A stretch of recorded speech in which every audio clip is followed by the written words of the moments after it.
Bismillahirrahmanirrahim. Assalamualaikum warahmatullahi wabarakatuh.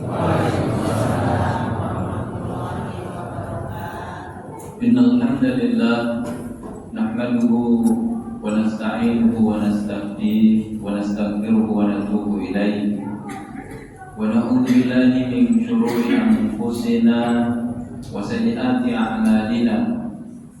Man yahdihillahu fala mudilla lahu wa man yudlilhu fala hadiya lahu.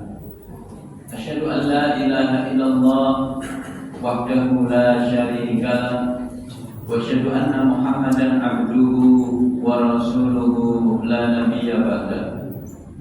Amma ba'd. Faqala Allah azza wa jalla fi kitabihil karim wa huwa asdaqul qailin. A'udzu billahi minasyaitonir rajim. Wa yawma ya'addu adh-dhalimu 'ala yadayhi yaqulu ya laitani ittakhadhtu ma'ar rasuli sabila. Ya wailata laitani lam attakhidh fulanan khalila. Laqad adallani 'ani dzikri ba'da idh ja'ani wa kana asy-syaitanu lil insani khadula. Yang sama-sama kami hormati para orang tua kami, para ulama kami, para tokoh masyarakat, Bapak, Ibu, para jamaah yang tidak dapat saya sebutkan satu persatu namanya, namun tidak mengurangi takdim kami kepada beliau semua. Mudah-mudahan kita semua dimuliakan oleh Allah Subhanahu wa taala. Alhamdulillah, kita bersyukur kehadirat Allah mengawali kebersamaan kita di tahun 1446 Hijriah ini.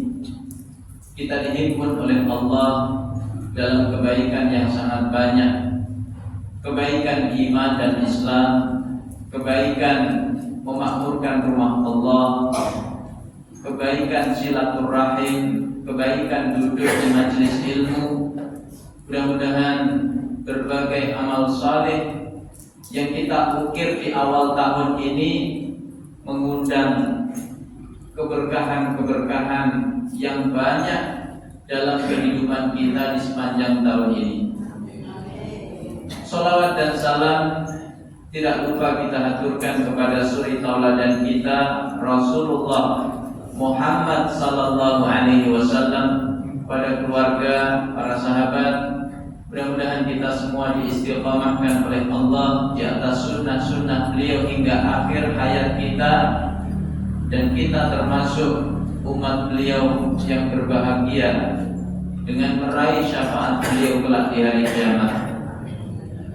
Jemaah yang dimuliakan oleh Allah, tema kajian malam hari ini adalah Durusun min hijratil Mustafa Rasulillah sallallahu alaihi wasallam. Pelajaran-pelajaran di balik hijrah Rasulullah sallallahu alaihi wasallam. Bapak Ibu jemaah yang dimuliakan oleh Allah, di antara peristiwa penting dalam sejarah yang penting untuk menjadi renungan kehidupan kita adalah peristiwa hijrah. Hijrah merubah keadaan kaum muslimin dari sebelumnya lemah, dilecehkan oleh musuh-musuhnya, diintimidasi, disiksa, bahkan diusir dari Makkah. Tapi setelah hijrah berubah menjadi umat yang kuat, yang diperhitungkan oleh musuh-musuhnya, bahkan kemudian meraih kemenangan demi kemenangan. Maka tidak berlebihan ketika Umar bin Khattab radhiyallahu anhu ketika rapat dengan beberapa sahabat untuk menentukan kalender. Maka ketika Ali bin Abi Thalib mengusulkan penentuan tahun berdasarkan hijrah. Apa jawaban Umar? Beliau mengatakan al-hijratu tufarriqu bainal haqqi wal batil. Hijrah itu membedakan antara hak dengan batil. Maka tidak butuh waktu lama. Setelah hijrah hanya kurang dari 2 tahun, persisnya di tahun kedua Hijriah, di bulan Ramadan, terjadi konfrontasi pertama antara kaum muslimin melawan orang-orang musyrik, yaitu perang Badar. Maka perang ini dimenangkan oleh kaum muslimin. Sejak itu maka kaum muslimin diperhitungkan oleh musuh-musuhnya. Jemaah dimuliakan oleh Allah, maka apa saja pelajaran-pelajaran penting di balik hijrah Rasulullah SAW? Pelajaran pertama yaitu al-iman nikmatullahil ghaliyah. Iman adalah kenikmatan Allah yang termahal dalam hidup kita. Ini kita dapati dari peristiwa hijrah. Iman lebih mahal dari segalanya. Kalau iman dibandingkan dengan harta, mahal mana Pak? Mahal iman. Maka ada sahabat yang ketika hijrah rela meninggalkan seluruh harta bendanya. Dialah Suhaib bin Sinan Ar-Rumi, sahabat yang aslinya berasal dari Romawi, merantau ke Makkah. Sebelumnya tidak punya apa-apa, lalu Allah berikan kekayaan. Ketika beliau telah menaikkan harta bendanya di atas untanya, bersiap untuk hijrah ke Madinah, maka dicegat oleh orang-orang musyrik. Apa kata mereka? Innaka ataita sa'lukan haqiran. Suhaib, kamu dulu datang dalam keadaan miskin, tidak punya apa-apa, semua hartamu dari Makkah. Maka kalau kamu hendak tinggalkan Makkah, kamu juga harus tinggalkan seluruh harta bendamu. Maka Suhaib bertanya, "Lau ja'altu lakum amwali atakhalluna sabili." Kalau aku serahkan semua hartaku, apakah kalian membiarkanku pergi? Kata orang-orang musyrik, "Na'am, kami akan membiarkanku pergi." Maka Suhaib rela meninggalkan seluruh hartanya, yang penting iman di hatinya selamat. Hanya dengan baju yang nempel di tubuhnya, beliau kemudian hijrah ke Madinah Al-Munawwarah. Maka Rasulullah memuji Suhaib. Kata beliau, Rabiha Suhaib, Rabiha Suhaib. Sungguh Suhaib manusia yang beruntung, sungguh Suhaib manusia yang beruntung. Maka Nabi membaca ayat di surat Al-Baqarah, wa minan nasi man yashri nafsahu ibtigha'a mardatillah wallahu ra'ufun bil ibad. Ada di antara manusia yang rela menukar seluruh miliknya demi meraih ridhonya Allah. Allah Maha Penyantun terhadap hamba-hambanya. Jadi iman lebih mahal dibandingkan harta. Iman juga lebih mahal dibandingkan keluarga. Ini kita juga dapati dalam peristiwa hijrah. Abu Salamah radhiyallahu anhu ketika hendak berhijrah, beliau membawa istri dan anak-anaknya. Istrinya sudah dinaikkan di atas untanya, demikian pula anak-anaknya. Maka keluarga besar istrinya, yaitu Bani Mughirah bin Makhzum, datang. Mereka berkata, "Hei Abu Salamah, badanmu urusanmu, kamu lebih berhak atasnya. Tapi wanita ini adalah anak kami, keluarga kami, kamu tidak berhak membawanya. Maka istrinya diambil oleh keluarga besarnya. Lalu bagaimana dengan anaknya? Keluarga Abu Salamah, yaitu Bani Abdul Asad, marah. Memang wanita itu anak kalian, tapi anaknya adalah anaknya anak kami. Maka anaknya dibawa oleh keluarga besar Abu Salamah. Terpisahlah Abu Salamah dari istri dan anak-anaknya. Beliau berhijrah ke Madinah seorang diri, terpisah dari istri dan anak. Ini banyak para suami di sini. Pisah dengan istri dan anak itu ringan apa berat? Berat. Apalagi dalam waktu yang lama. Berapa lama Abu Salamah berpisah dari istri dan anaknya? 1 tahun penuh. Istrinya terus menangis. Akhirnya keluarga besarnya merasa iba, lalu membiarkan istrinya tadi menyusul suaminya. Jadi iman lebih mahal dibandingkan keluarga. Iman juga lebih mahal dibandingkan tanah kelahiran. Padahal kita sama-sama tahu setiap kita hari ini mencintai tanah kelahiran kita. Makanya kalau lebaran, mudik, sekalipun macet, sekalipun biayanya mahal, tapi setiap lebaran kita mudik karena kecintaan kita terhadap kampung halaman kita. Jemaah yang dimuliakan oleh Allah, Rasulullah SAW, kampung halamannya di mana Pak? Makkah. Ketika beliau mengalami percobaan pembunuhan sehingga akhirnya harus meninggalkan Makkah, maka dalam perjalanan beliau noleh ke belakang, melihat ke arah Makkah. Apa kata beliau? Ya Makkah, wallahi innaki la khairu ardillah.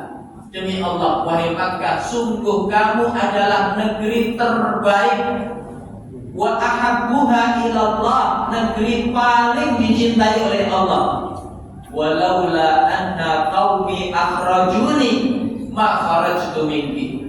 Kalau bukan karena kaumku mengusirku, demi Allah aku tidak akan pernah meninggalkanmu. Jadi setiap manusia mencintai kampung halamannya, tapi iman jauh lebih mahal dibandingkan sekedar tanah kelahiran. Iman juga lebih mahal dibandingkan nyawa. Ini kita juga lihat dari hijrah Rasulullah dan para sahabat. Bapak Ibu jemaah yang dimuliakan oleh Allah, ada syuhada pertama dalam Islam, seorang suami dan istri. Suaminya namanya Yasir, istrinya namanya Sumayyah.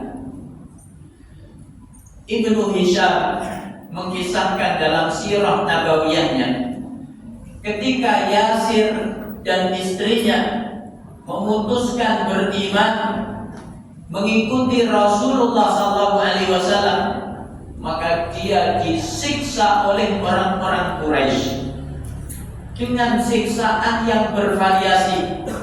Terkadang dipukuli, terkadang diseret, terkadang dijemur di terik matahari. Namun semua itu tidak menyurutkan imannya sama sekali. Lalu bagaimana anaknya? Mereka punya anak namanya Ammar bin Yasir. Ammar dipaksa oleh orang-orang Quraisy untuk meninggalkan imannya kepada Allah, untuk mengucapkan kalimat yang mengandung kekufuran.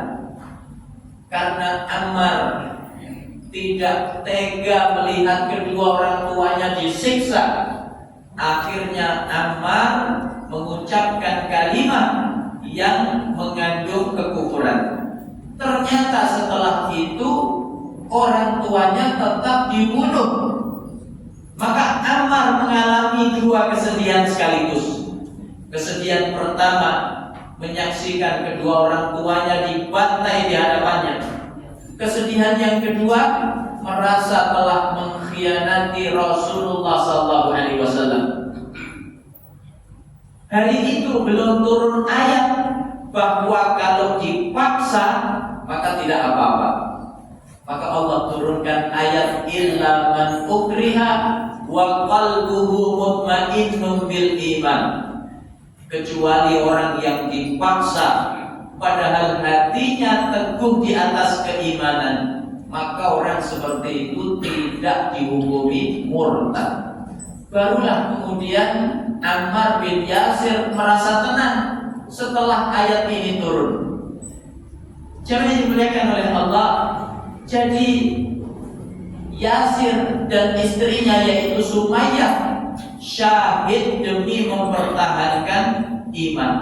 Begitu mahalnya keimanan, lebih mahal sekalipun dibandingkan nyawa. Maka prinsip seperti ini itu dipegang teguh oleh sahabat-sahabat Nabi setelah ditinggal wafat Rasulullah SAW. Maka ada kisah menarik di zaman Umar bin Khattab radhiyallahu anhu dalam sebuah ekspedisi ke negeri Syam. Ekspedisi ini mengalami kegagalan, yaitu 300 pasukan yang dipimpin oleh Abdullah bin Hudzafah. Mereka tertangkap dan menjadi tawanan Romawi. Maka Panglima Romawi berkata, "Wahai Raja, ini ada sahabatnya Muhammad."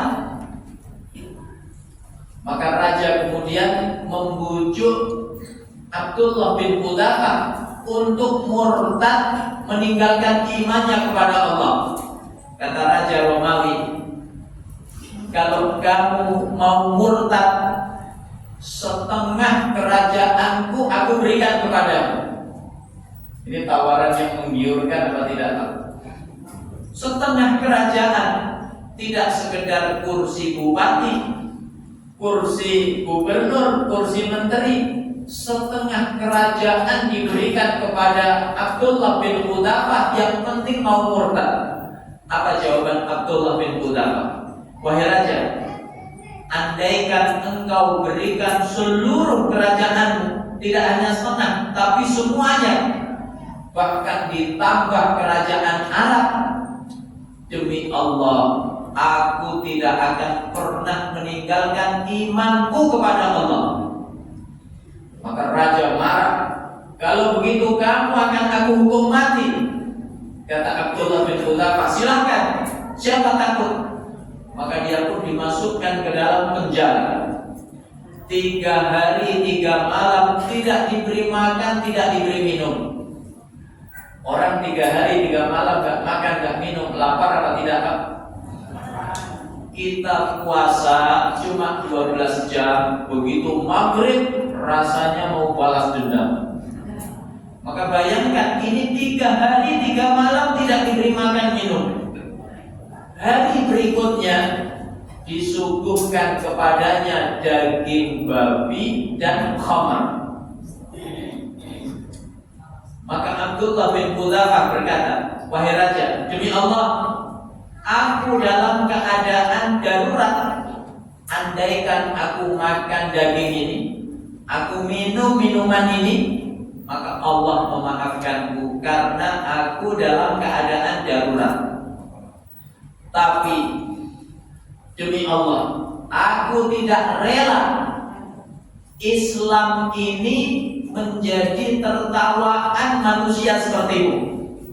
Maka beliau memilih tidak makan, tidak minum, sekalipun beliau dalam keadaan darurat, yang kalau beliau makan daging itu, minum minuman itu dimaafkan oleh Allah. Tapi beliau memilih tidak mau. Apa sebabnya? beliau tidak ingin Islam ini ditertawakan oleh orang-orang kafir. Maka ada pelajaran penting di sini. Kita semuanya, Bapak, Ibu yang dimuliakan oleh Allah, siapapun kita hari ini, apapun profesi kita, ingatlah Islam selalu melekat di pundak kita.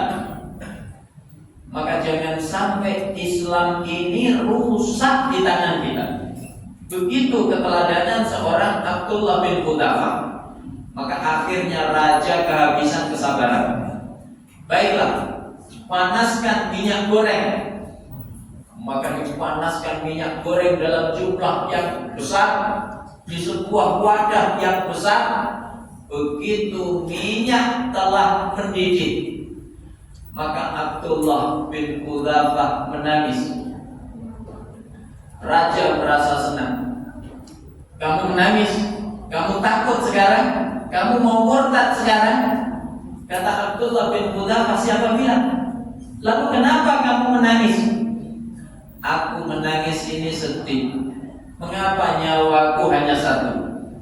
Andaikan nyawaku sebanyak rambut di kepalaku, lalu keluar nyawaku satu persatu hingga nyawa yang terakhir, demi Allah, aku tidak akan pernah tinggalkan imanku kepada Allah.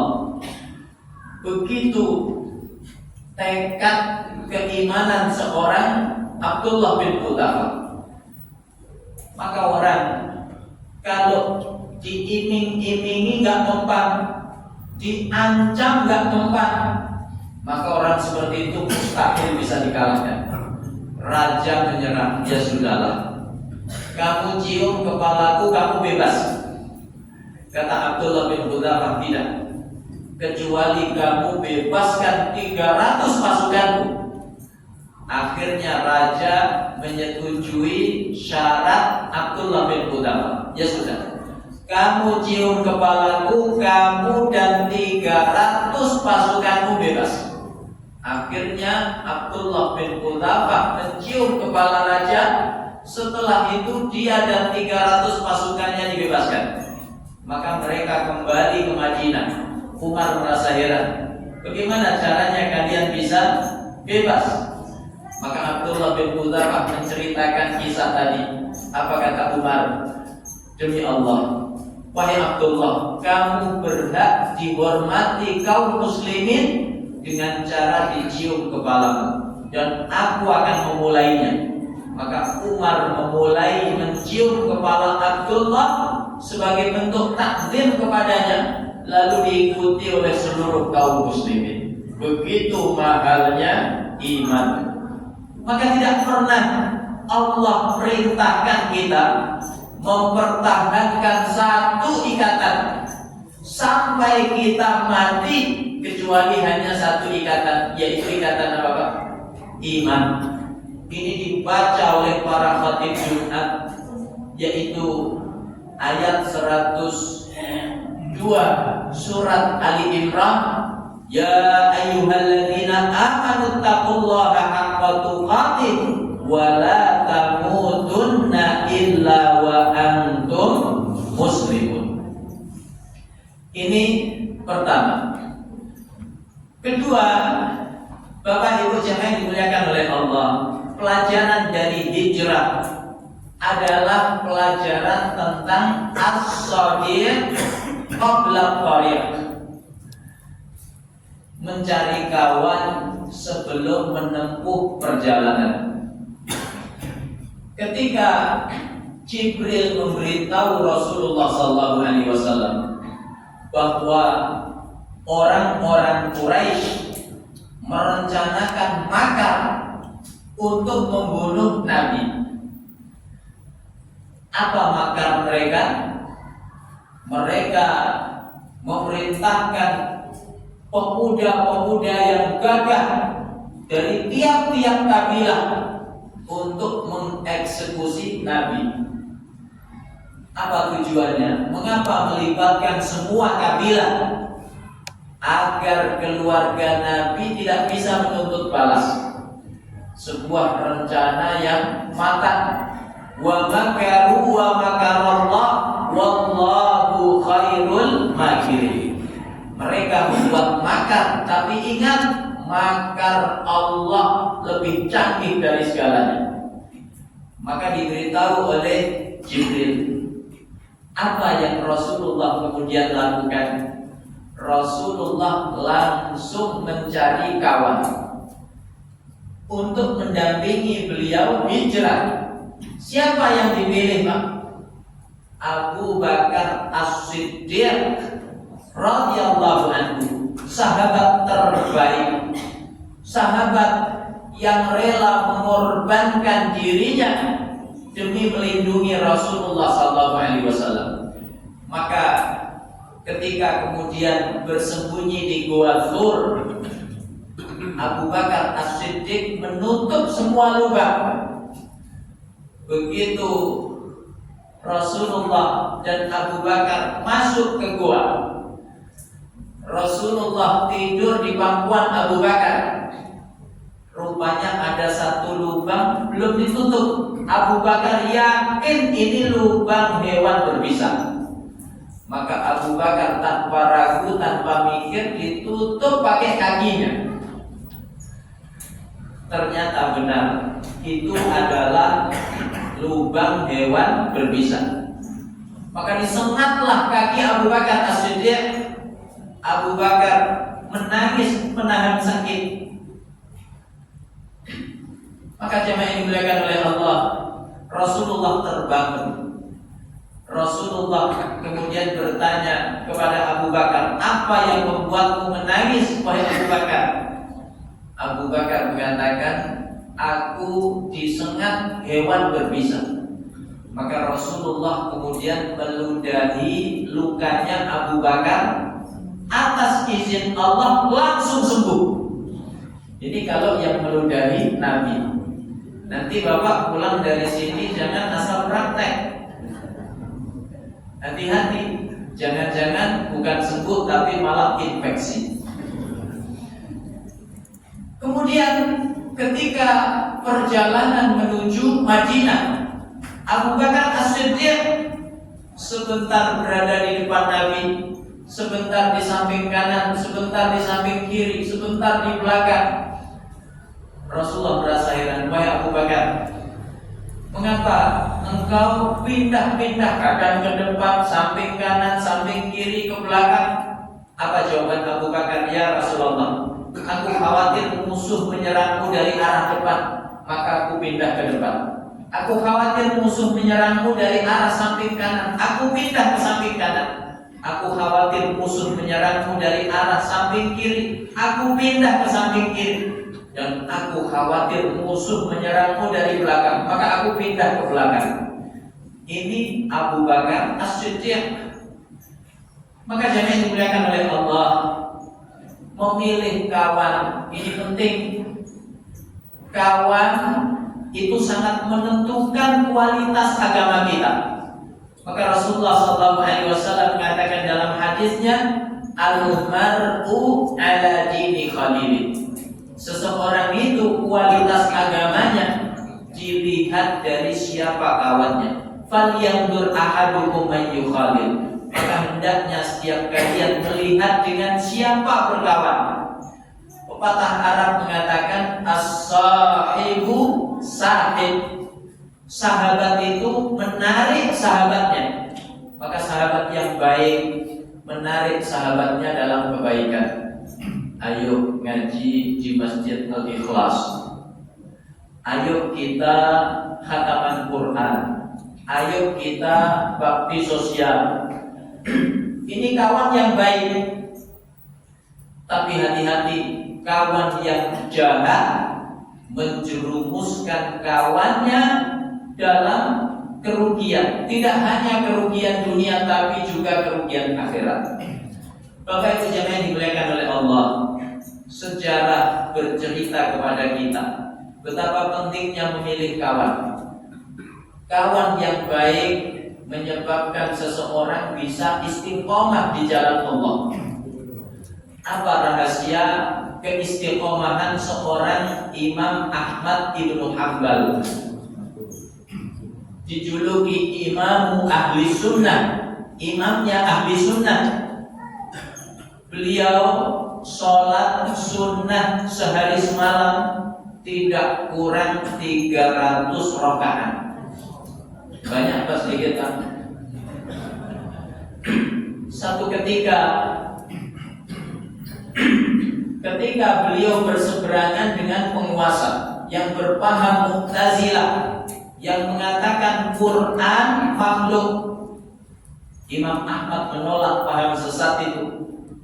Beliau mengatakan Quran kalamullah, bukan makhluk. Maka beliau pun ditangkap, dimasukkan ke dalam penjara, dicambuk setiap hari sampai kulitnya terkelupas, maka kesehatannya menurun. Akhirnya sholat sunnahnya sehari semalam berkurang dari 300 rakaat tinggal 150 rakaat. Masih banyak apa tinggal sedikit, Pak?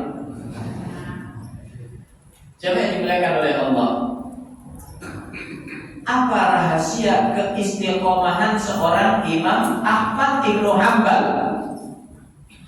Di saat sebagian ulama hari itu terpaksa pura-pura, saking pedihnya siksaan yang mereka hadapi, tapi Imam Ahmad memilih tegar. Beliau membacakan hadis tentang Khobab Ibnul Arf. Ketika Khobab masuk Islam, disiksa oleh majikannya. Besi-besi yang dipanaskan, merah membara, siap dibuat senjata, itu ditempel di sekujur tubuhnya. Maka Khobab Ibnul Arf mengadu kepada Rasulullah SAW. Ya Rasulullah, ala tastansiru lana. Ya Rasul, mengapa engkau tidak memintakan kemenangan untuk kita? Sahabat disiksa, mengadu kepada Nabi, minta agar Nabi berdoa kepada Allah supaya Allah turunkan kemenangan. Itu salah apa tidak? Tidak. Tapi Nabi hendak menanamkan kesabaran karena perjuangan baru dimulai. Maka Nabi menceritakan sejarah. Nah, ini pentingnya kita belajar sejarah. Sepertiga isi Quran adalah sejarah. Nabi menceritakan, wahai Khobab, ketahuilah, umat sebelum kita ada yang disiksa dengan siksaan yang sangat pedih. Ada yang digergaji hingga terbelah tubuhnya jadi dua. Ada yang disisir dengan sisir besi, terpisah daging dari tulangnya. Ada yang direbus dalam air yang mendidih. Namun semua itu tidak menyurutkan iman mereka sama sekali. Bahkan iman mereka semakin membara. Ketika Khobab mendengar penjelasan Nabi ini, maka Khobab semakin kokoh imannya. Mengapa Imam Ahmad membacakan hadis ini? Beliau mengajak para ulama untuk istiqomah di jalan Allah. Karena para ulama itu panutan manusia.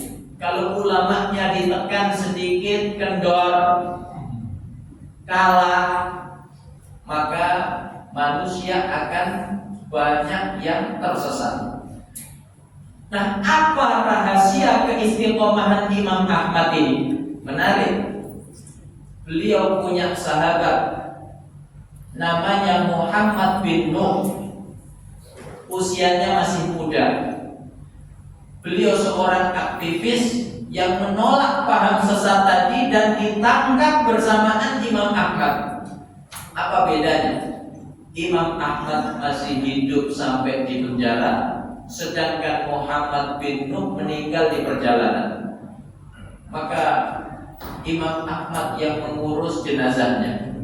Sesaat sebelum wafat, Muhammad bin Nuh berpesan, ya Aba Abdillah, wahai Abu Abdillah, wahai Imam Ahmad, innaka lasta mithli, kamu itu tidak seperti saya. Innaka rajulun yuqtada bika, kamu adalah orang yang diikuti banyak manusia. Fattaqillah wasbut, maka bertakwalah kepada Allah, tegarlah mempertahankan kebenaran. Ini rahasia keistiqomahan seorang Imam Ahmad bin Hanbal, yaitu punya sahabat yang saleh seperti Muhammad bin Nuh.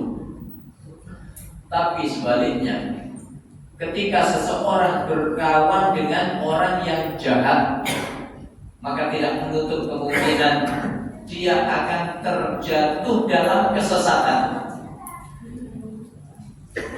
Ada seorang tokoh Quraisy namanya Uqbah bin Abi Mu'aid. Uqbah bin Abi Mu'aid ini sebenarnya orang baik. Dia orang yang dermawan. Dia seorang pebisnis. Setiap kali pulang dari bisnis ke negeri Syam, maka beliau mengundang warga Quraisy untuk makan-makan di rumahnya. Orang seperti ini dermawan apa tidak? Dermawan. Termasuk yang diundang adalah Rasulullah SAW. Ketika Rasulullah diundang ke rumahnya Uqbah, maka Rasulullah nggak mau makan. Kata Rasulullah begini, "Wahai Uqbah, aku tidak mau makan makananmu sampai kamu bersaksi tiada Tuhan selain Allah, aku Muhammad utusan Allah." Akhirnya Uqbah bin Abi Mu'aid membaca syahadat, "Asyhadu an la ilaha illallah wa asyhadu annaka Muhammadar Rasulullah." Orang kalau sudah baca syahadat, Muslim apa bukan, Pak? Muslim. Maka berita ini sampai kepada kawannya Uqbah, namanya Ubay bin Khalaf. Siapa Ubay bin Khalaf ini? Ubay bin Khalaf itu orang kafir Quraisy yang datang menghadap Nabi membawa tulang yang rapuh. Tulang itu dipatahkan kecil-kecil. Lalu dia berkata, "Ya Muhammad, may yuhyil idhama wa hiya ramim?" Siapa yang akan menghidupkan tulang yang sudah hancur itu? Dia tidak percaya yaumul ba'ats, hari kebangkitan. Maka dia mengatakan itu di hadapan Nabi. Maka turunlah ayat di surat Yasin yang Bapak Ibu sering baca, "Wa daraba lana mathalan wa nasiya khalqah qala man yuhyil idhama wa hiya ramim qul yuhyiha alladhi ansha'aha awwala marrah wa huwa bi kulli khalqin alim." Seseorang membuat perumpamaan, dia lupa asal usulnya. Dia berkata, siapa yang akan membangkitkan tulang yang sudah hancur ini? Maka kata Allah, katakan wahai Muhammad, yang akan menghidupkannya adalah Zat yang pertama kali menciptakannya. Kalau Allah mampu menciptakan sesuatu yang belum pernah ada menjadi ada, apalagi sekedar mengembalikan yang pernah ada. Meskipun semua bagi Allah itu mudah, tidak ada yang sulit. Innama amruhu idza arada syai'an an yaqula lahu kun fayakun. Itulah Ubay bin Khalaf. Ubay bin Khalaf ini kawan akrabnya Uqbah bin Abi Mu'aid. Mereka sering minum khamar bersama. Jemaah dimuliakan oleh Allah. Maka Ubay marah mendengar berita masuk Islamnya Uqbah. Kata Ubay, kamu tidak boleh berkumpul bersama kami. Kamu telah murtad, kamu telah menjadi pengikutnya Muhammad. Kalau kamu ingin kumpul dengan kami, syaratnya satu. Kamu datangi Muhammad, kamu nyatakan kekufuranmu kepada Muhammad, dan kamu hinakan Muhammad dengan penghinaan yang besar. Akhirnya Uqbah mengikuti saran kawannya. Dia datangi Rasulullah, dia nyatakan kekufurannya, lalu dia menghina Nabi dengan penghinaan yang besar. dia meludahi wajah Rasulullah SAW yang mulia. Maka dalam riwayat disebutkan ludah itu kembali ke wajahnya, lalu sebagian wajahnya terbakar. Begitu cara Allah membela Rasulnya. Masih hidup dibela oleh Allah, sudah wafat pun tetap dibela oleh Allah Subhanahu wa ta'ala. Maka orang yang berani menghina Nabi, membuat kartun Nabi, membuat karikatur Nabi, hati-hati. Dia berhadapan dengan siapa, Pak? Allah Subhanahu wa ta'ala. Maka ada seorang penghina Nabi di Eropa, dia dikawal polisi kemana-mana.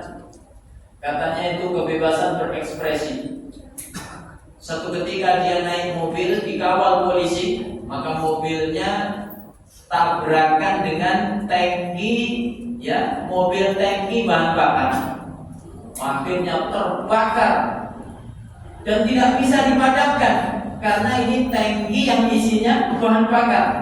Maka dia pun hangus, tidak tersisa sama sekali. Begitu cara Allah melindungi nabinya. Jangan dimuliakan oleh Allah. Maka Rasulullah murka. Rasulullah berkata, wahai Uqbah, jika aku bertemu denganmu di luar Makkah, demi Allah aku akan penggal lehermu. Jangan dimuliakan oleh Allah. Konfrontasi pertama antara kaum muslimin melawan orang-orang musyrik, perang apa tadi? Perang Badar.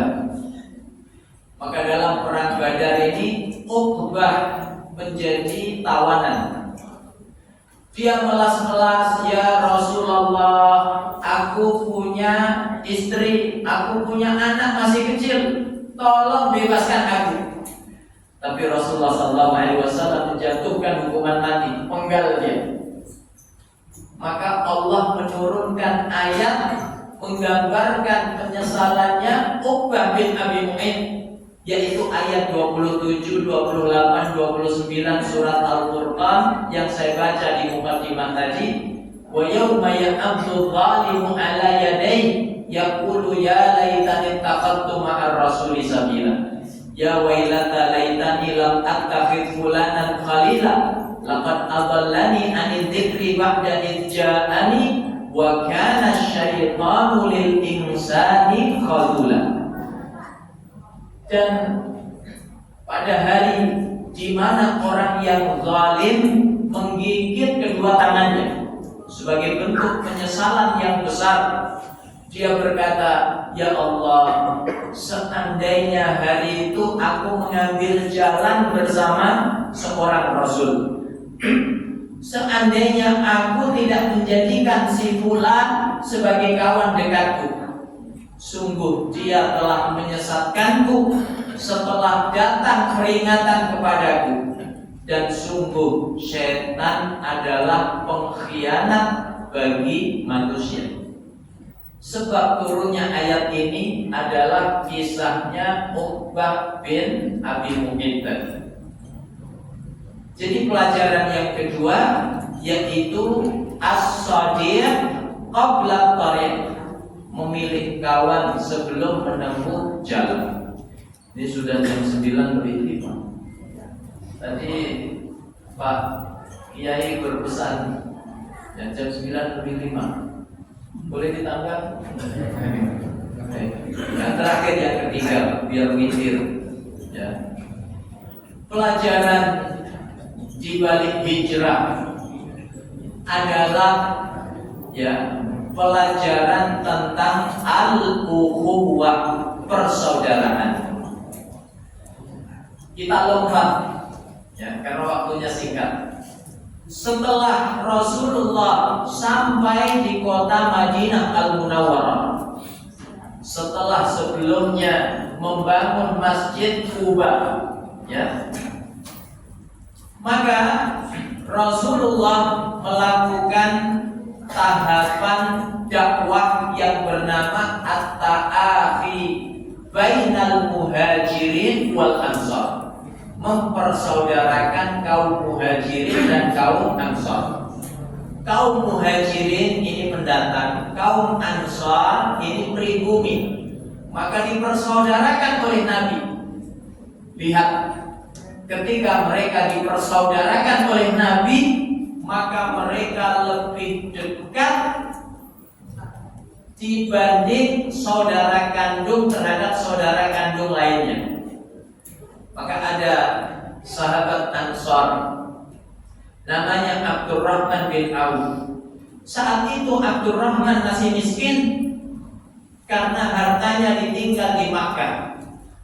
Dipersaudarakan dengan orang Ansor yang bernama Sa'ad ibn Rabi'.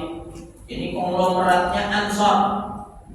Maka Sa'ad bin Rabi' menawarkan semua miliknya. Wahai saudaraku Abdurrahman, aku punya banyak rumah.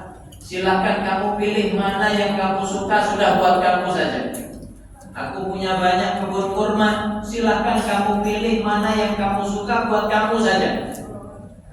Bahkan ini pelan-pelan aja Pak, ada ibu-ibu di sana soalnya. Saya punya beberapa istri. Silakan kamu lihat mana yang kamu suka, nanti saya cerai. Kalau sudah habis masa iddahnya, silakan kamu nikahi. Ini terjadi sebelum turun ayat tentang hijab. Ya. Nah, setelah turun ayat tentang hijab, maka tidak boleh seorang laki-laki melihat wanita yang tidak halal baginya. Demikian pula sebaliknya. Ya. Jadi begitu persaudaraan mereka. Maka jamaah yang dimuliakan oleh Allah, ukhuwah ini adalah sebab kemenangan kaum muslimin. Disebabkan ukhuwahnya yang begitu erat, maka kemudian mereka meraih kemenangan demi kemenangan. Bahkan tidak butuh waktu lama, hanya sekitar 15 tahun setelah wafatnya Rasulullah SAW, tepatnya di zaman Umar bin Khattab radhiyallahu anhu, dua imperium besar, Romawi di barat, Persia di timur, itu tunduk di bawah Islam. Ini pentingnya apa? Ukhuwah. Maka ukhuwah ini adalah nikmat Allah yang mahal. Allah gambarkan mahalnya ukhuwah itu dalam surat Ali Imran ayat 103. Wa'tasimu bihablillahi jami'an wa la tafarraqu. Wadhkuru nikmatallahi 'alaikum id kuntum a'da'an fa'alafa baina qulubikum fa asbahtum bi ni'matihi ikhwana. Sampai untuk menjelaskan ukhuwah, Allah sebutkan kata nikmat itu sebanyak 2 kali, menggambarkan ukhuwah tidak lain tidak bukan adalah nikmat yang sangat besar dari Allah. Nikmat ini lebih mahal dibanding dunia beserta isinya. Maka Allah gambarkan dalam ayat 63 surat Al-Anfal. Wa allafa baina qulubihim law anfaqta ma fil ardi jami'an ma allafta baina qulubihim walakin Allah allafa bainahum innahu azizun hakim. Allah mengeratkan hati hamba-hambanya. Seandainya kamu wahai Muhammad mencoba menginfakkan semua yang ada di muka bumi, niscaya engkau tidak akan mampu menyatukan hati manusia, karena hanya Allah yang mampu melakukannya. Maka jangan dimuliakan oleh Allah, nikmat persaudaraan, ya, nikmat buyut rukun seperti ini, itu nikmat yang sangat mahal dari Allah. Maka kalau terjadi gesekan-gesekan kecil dalam kehidupan kita, biasanya gesekan itu apa sih Pak? Ya, pilihan politik 01, 02, ya. Maka renungkan bahwa nikmat ukhuwah ini nikmat yang teramat mahal dari Allah, bahkan lebih mahal dibandingkan dunia beserta isinya. Orang yang dicintai oleh Allah adalah orang yang berukhuwah. Maka satu ketika ketika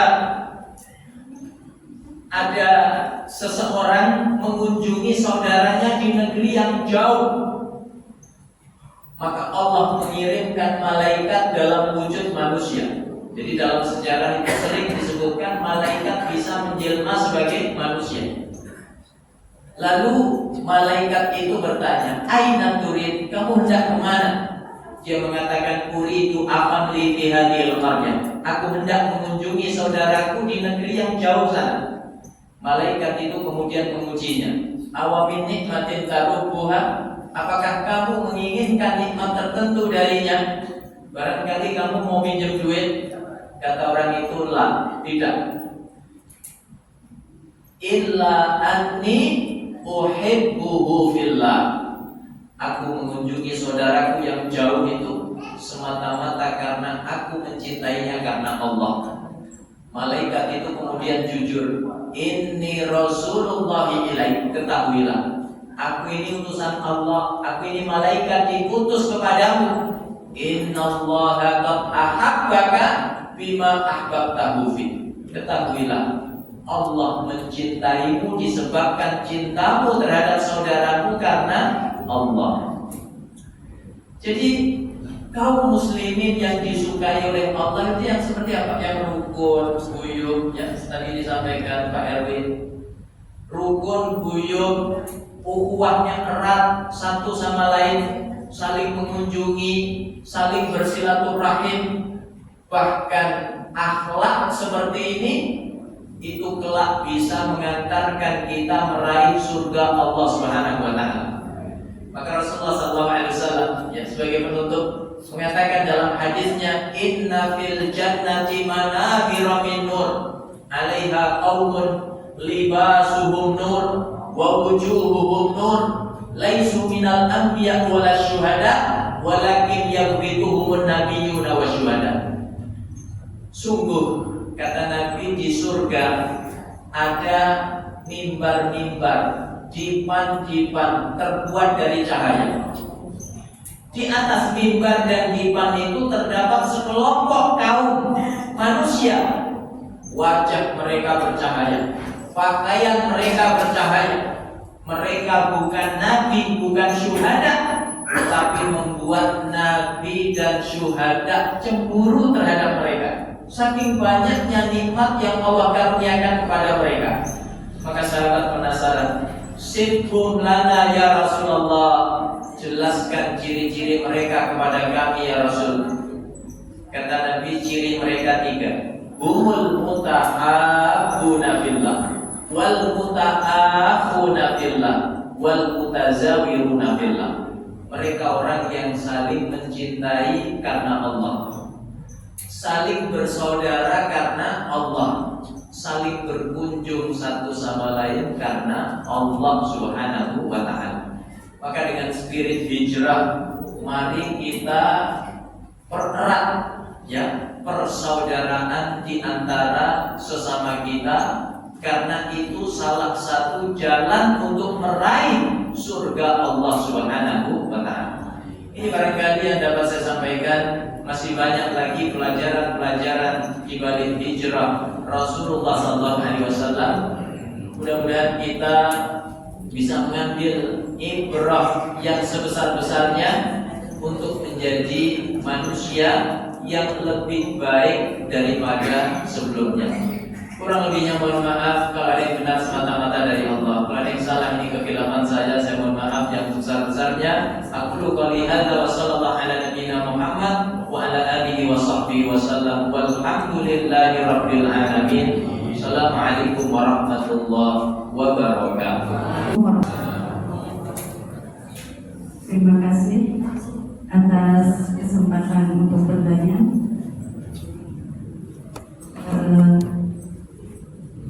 Dari sekian banyak penjelasan yang sudah antum sampaikan dan dari sekian banyak hal yang saya baca, salah satu begitu banyak amalan di bulan Hijriah yang bisa kita lakukan, yang intinya yaitu bagaimana kita memperbaiki diri.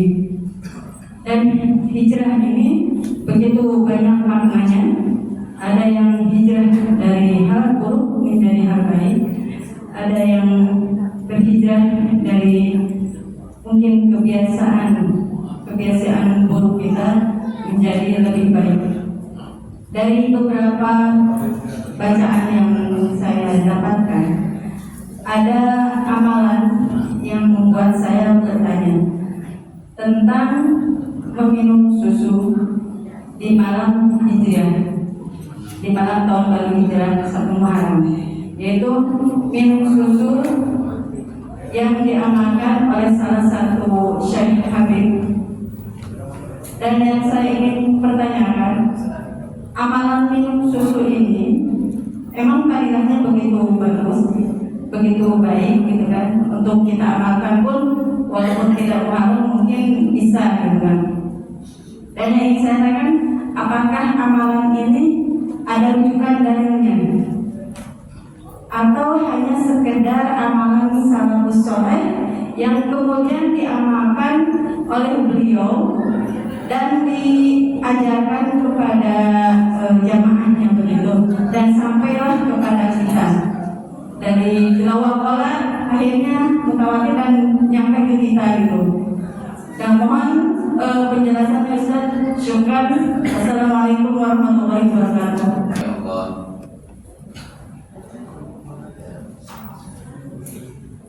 Rasulullah Sallallahu Alaihi Wasallam itu ya, pernah ditawari untuk memilih antara susu dengan khamr. Ya. Maka Rasulullah memilih susu. Ya. Ini ya, isyarat bahwa meminum susu itu baik, ya, meminum susu itu sehat. Tapi jika kemudian dihubungkan dengan malam 1 Muharram, ya, ini wallahu a'lam bishawab. Saya tidak pernah mendapati riwayat tentang itu, ya. Jadi saya tidak berani berkomentar tentang itu karena saya belum pernah membaca ya, riwayat tentang minum susu di malam 1 Muharram. Kalau pergantian waktu diisi dengan doa, itu ada riwayatnya. Ya Allahumma abillahu alaina bil amni wal iman wassalamati wal islam Rabbuna wa Rabbukallah. Ya Allah, masukkan hilal ini ya, atau bulan baru atau tahun baru ini dengan ya keimanan dan keamanan, dengan keislaman dan keselamatan. Ya, Tuhanku dan Tuhan kalian semua adalah Allah Subhanahu wa Ta'ala. Ya, kalau membaca doa seperti itu ada riwayatnya. Tapi kalau ya, minum susu, wallahu a'lam bishawab, saya belum mendapati itu, jadi saya tidak berani untuk ya berkomentar. Ya, kurang lebihnya seperti itu, wallahu a'lam bishawab.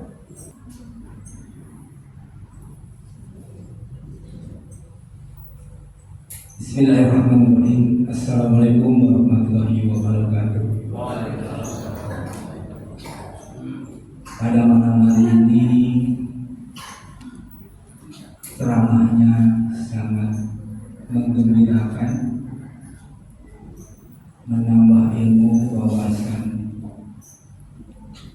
pelajaran di balik hijrah Rasulullah SAW. Tadi dikatakan bahwa iman lebih mulia daripada harta, iman lebih mulia daripada keluarga, iman lebih mulia daripada tanah kelahiran. Saya menyoroti masalah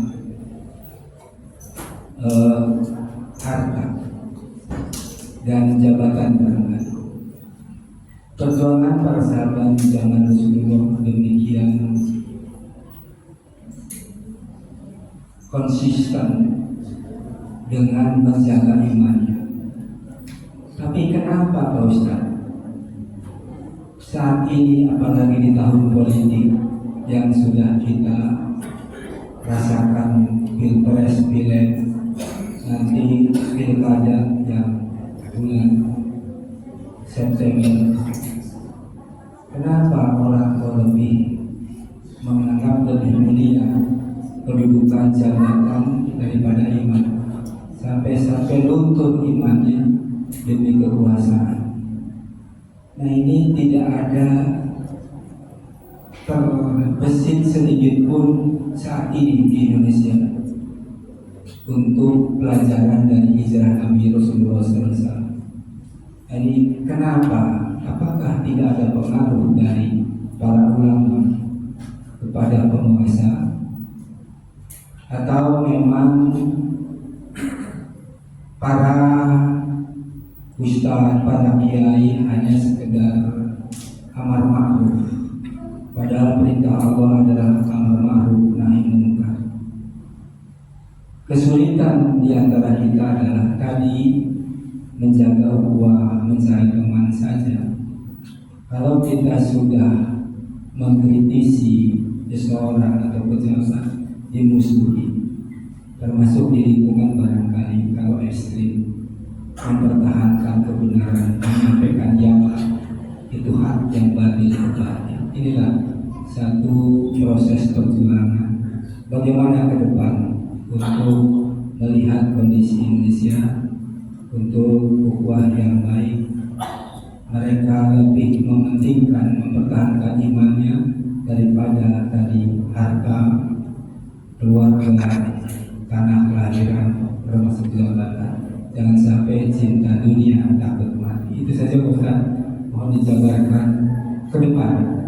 Indonesia katanya melakukan perubahan atau maju dalam arti hijrah kepada yang lebih baik. Harapan kami untuk generasi anak cucu kita ke depan, jangan sampai istilah bahasanya nunggu kehancurannya, sekalipun sudah hancur saat ini, tapi tidak jaga lagi.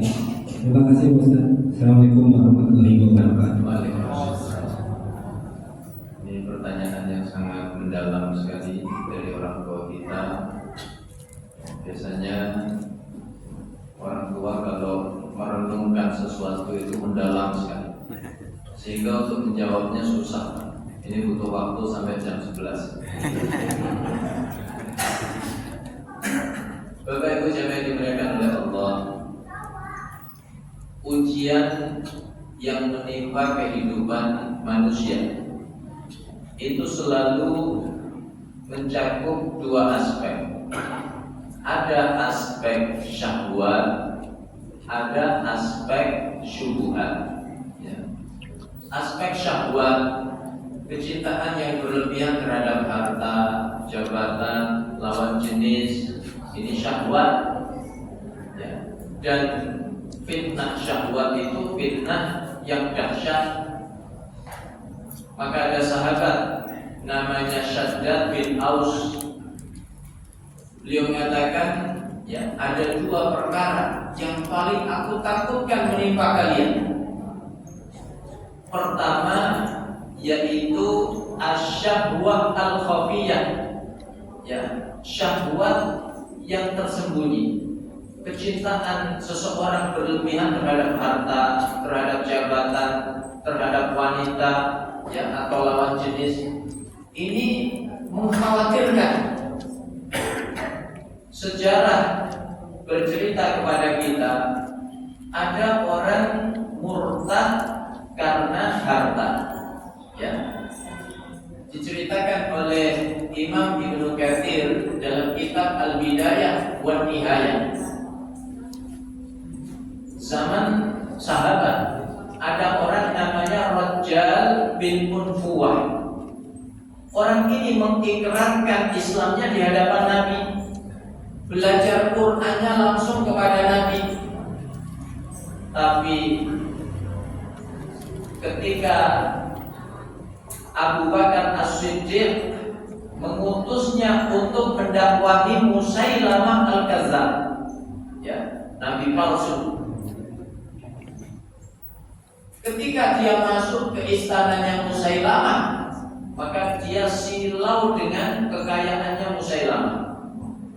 Dalam hatinya terbersit, kalau aku menjadi pengikutnya Musailamah, pasti aku dapat duit yang banyak, aku dapat jabatan yang tinggi. Ini namanya fitnah apa Pak? Syahwat, ya. Akhirnya bukannya dia mendakwahi Musailamah, malah membelot jadi pengikutnya Musailamah, mati dalam keadaan murtad. Demikian pula, ya, wanita, syahwat lawan jenis ini juga dahsyat, berbahaya. Imam Ibnu Katsir masih dalam kitab yang sama, Al-Bidayah wan Nihayah, mengisahkan tabi'in, ya, murtad itu gara-gara wanita. Padahal tabi'in ini bukan sembarang tabi'in. Dia hafal Quran, hafalnya pun 30 juz, bukan cuma juz 30. Hafalnya di dalam kepala. Kalau kita kan hafalnya di luar kepala. Beliau juga ahli ibadah. Kalau siang puasa sunnah, kalau malam qiyamul lail. Beliau juga mujahid fi sabilillah. Namanya Abdah bin Abdurrahim. Tapi dia tidak menundukkan pandangannya dari seorang wanita Romawi yang cantik jelita. Akhirnya dia terfitnah oleh kecantikan wanita itu. Tidur gak nyenyak, makan gak enak. Akhirnya dia galau lalu menulis surat. Mattariqul wusuli ilaik. Bagaimana caranya aku bisa memiliki dirimu? Kata wanita itu, tatanassar tasir ilayya. Kamu masuk Nasrani, aku jadi milikmu. Akhirnya dia murtad, menikah dengan wanita itu, tinggal di benteng Romawi, mati dalam keadaan murtad. Ini bahayanya fitnah syahwat, ya. Lalu fitnah yang kedua, fitnah syubhat, tipuan-tipuan seputar agama. Nah, ini kadang kita mendapati syubhat itu 5 tahun sekali. Seperti syubhat yang mengatakan lebih baik kafir tapi adil daripada muslim tapi zalim. Pernah dengar Pak? Ya. Syubhat seperti ini pertama muncul itu kapan?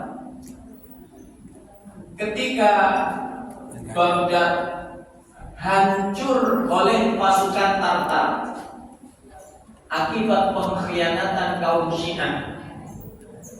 Maka